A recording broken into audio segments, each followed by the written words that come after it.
I've made a movie here and I found this maybe the most film-friendly place I ever worked. There was never any issues with locations. The crews were incredible and it was friendly, and you know, my experience with Dear Frankie, and it was a very small budget, it was one of the most pleasant, fun, easygoing experiences. You know, there's great facilities, great crews. You can do all kinds of movies here, you know, whether it's a historical drama, whether it's an action, whether it's a thriller, all kinds of different architecture, whether it's historical or modern. Glasgow, you can have a small city feel or a big city feel. And then you're very close to the countryside as well.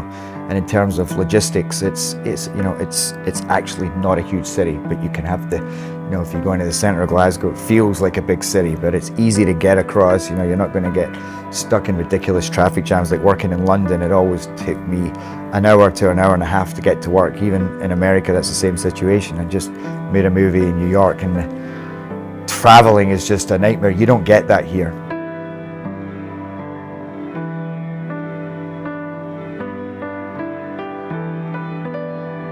Yeah, absolutely. I mean, that's something that I've been looking for. Even maybe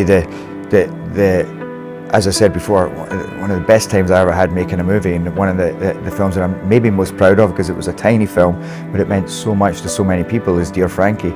And I think that's because it had so many of the elements of what makes up a great story, which also came out of the city. You know, it had the cheek and the fun, and yet the sweetness and the loveliness and the warmth. And then just that it showed so much about this city as well that I just found very endearing. And I think to get a chance to come back and tell a Scottish story, or not even a Scottish story, but to set it here in Glasgow, and to get a chance to come back home and to do something where I belong to, then I would jump at the chance.